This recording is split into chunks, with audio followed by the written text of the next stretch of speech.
House Democrats are backing Nancy Pelosi in her quest to hold the Speaker's gavel for a fourth term. The 17-term Congresswoman did not face any significant challenges to the Speaker role, despite the fact that House Democrats unexpectedly lost seats in this year's election. None of her top deputies faced challenges either. She's expected to win re-election in January. Earlier today, Speaker Pelosi praised what she called the unity within her caucus. I wish that you could have seen the nominations and the acceptance speeches, because then you could have seen the common thread, the unity of our caucus, the values and vision, the knowledge of our subjects, the strategic thinking. You hear me talk about that all the time, but all of it connected to the hopes and aspirations of America's working families. That is what unifies us.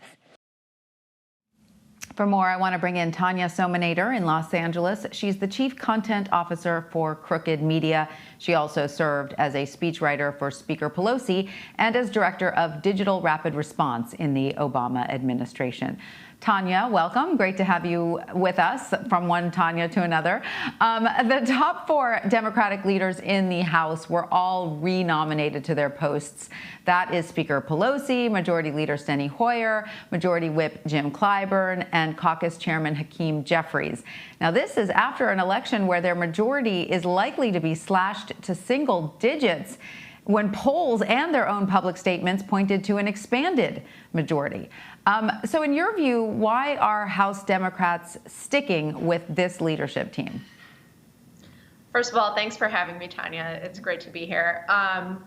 It's a great question, mainly because, yes, after taking such a down ballot bloodbath, you would assume that we would be looking for a leadership change. But one thing I would remind everyone is that we are still waiting to see what the results of the Senate are going to be, and we don't have as much of a mandate in terms of the numbers of legislators that we would want to have to pass sweeping progressive legislation. So we are going to need people who can negotiate and find the compromises that can actually get progressive priorities passed. Now, having the White House is a huge help in that, but we still have two chambers to pass legislation through. So I think that having senior leadership that reflects years and years of that ability and ability to build compromise, not only within your caucus, but also between, like, across the aisle, is actually going to be of huge value, not only to President Biden and Vice President Kamala Harris, but to progressives who are looking to see their priorities passed within the first 100 and 200 days. So I think sticking with leadership that has that experience and knows what the priorities are and can bring that negotiating experience to the table was on a lot of members' minds as they made their choices. Now, Tanya, House members from the moderate and progressive wings have publicly offered many theories as to why the Democratic majority shrunk. But two common threads seem to be, needing to make the message more local, right? And not having a strong enough state party infrastructure. How can House Democrats resolve those issues and deliver on that local level? That is, I would say, are 100% the two issues, along with turnout from the Republican side being as equally astronomical. We were dealing with just an unusual election with unusual interest. And so to say that the most important lessons that we can learn as progressives and Democrats who want to actually build a mandate is to look at places like Florida, where we lost seats and didn't win the state for Biden, but we saw a ballot measure passed to raise the minimum wage to $15 an hour, which is a key plank of Democrats. So what does that mean? I think it means that exactly what AOC said, which is that progressive policies are incredibly popular, but we need to focus on persuasion of voters across the country, not just in places where these policies are well known. but find local ways to relate this to how this impacts people in your own communities, and use language and use messaging that makes sense for where you are. And and to do that, it doesn't just mean you come in at the last minute, 2 months before the election is about to take place, and start messaging to voters who haven't heard from you and haven't heard about these policies for years. It means organizing on the ground and being present in the districts 365 days a year. And there are no better groups that are doing that than community organizing groups, like, as we've seen in Georgia, the New Georgia Project, Black Voters Matter. Stacey Abrams took this approach in Georgia. The minute she lost, she spent every single day organizing Georgia, and that's why we've seen a flip in that state. And so I think that is very much the lesson that every Democrat should take, which is you cannot take your base for granted. And you certainly need to focus on persuading them and telling them and being transparent about what your positions are and giving them that message every single day. Well, of course, this was an unusual election season for a lot of reasons, but not the least of which it was taking place during a pandemic. It made it even harder to do that on the ground, door-to-door campaigning.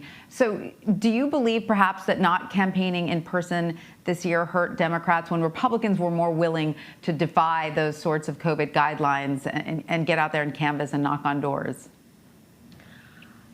I actually think that it's going to be hard for us to make that determination given how high the turnout was on both sides. We've seen young people vote in astronomical numbers. We saw the number of ballots that were thrown out, especially among young people for mail-in ballot, the percentage come down significantly. I think remote volunteering actually helped turn out a lot of the voters and help make sure their ballots counted in a way that we have never seen before.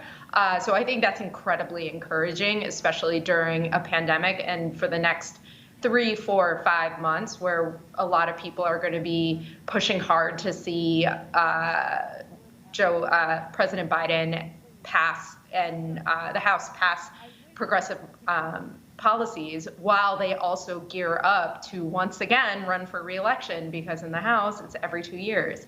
So I think that focusing on remote organizing and focusing on just getting information out as early as humanly possible about what voters need to know and how they can make their decisions is going to be key.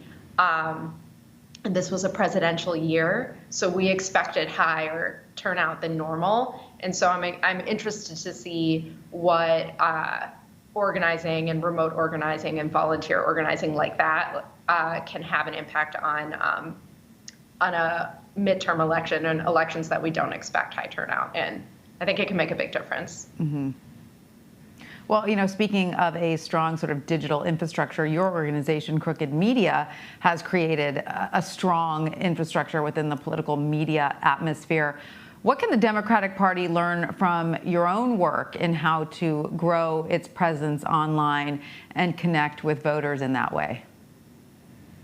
I think you said it earlier. I think it's recognizing that all politics are local and all local politics are global, and that we need to be focusing on supporting and capacity building within communities that don't always hear from Democrats and don't always hear from progressives, and have the most to gain from the policies that we're advocating.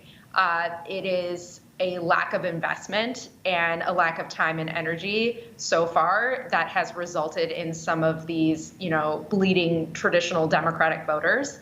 And I think that one of the things we focused on at Vote Save America here at Crooked Media was starting in 2019 with Fair Fight and in working with our audiences to invest in them, we told them that working with Fair Fight and building a ground game was going to be the most important thing you could do in 2019 to win 2020. And you need to start that work early and explain the political process and why people's involvement is A, necessary, and B, can make a huge change. And Vote Save America used digital, used a website, used our social media, used new technology to help connect people who were feeling really outside of the system and who felt that the system was really opaque. And how do you get involved in politics? This is the first time that they've ever thought about calling, thought about texting, thought about fundraising, thought about running. And this is the first time they've ever given thought to it. And it's really important that you provide tools and make it super easy so people understand that A, it's not that scary, B, it's not that confusing, and C, you can have a huge impact alone just by participating. And so that's what Vote Save America did. We built a program called Adopt a State, where anybody around the country could pick one of the 6 battleground states that we were focusing on and remote volunteer and fundraise for and capacity build essentially for groups on the ground. And we started building that program last year. We launched it at the beginning of 2020, and it really did turn around some impressive results with our partners on the ground. And I think that if we could run a program, and if Democrats can run a program like that for every day, then you start building the kinds of capacity that we need in Pennsylvania, in Georgia, in Florida, that we need to keep these places blue. All right. Well, Tanya Somanader, thank you so much for joining us. We appreciate your time. Thank you so much for having me.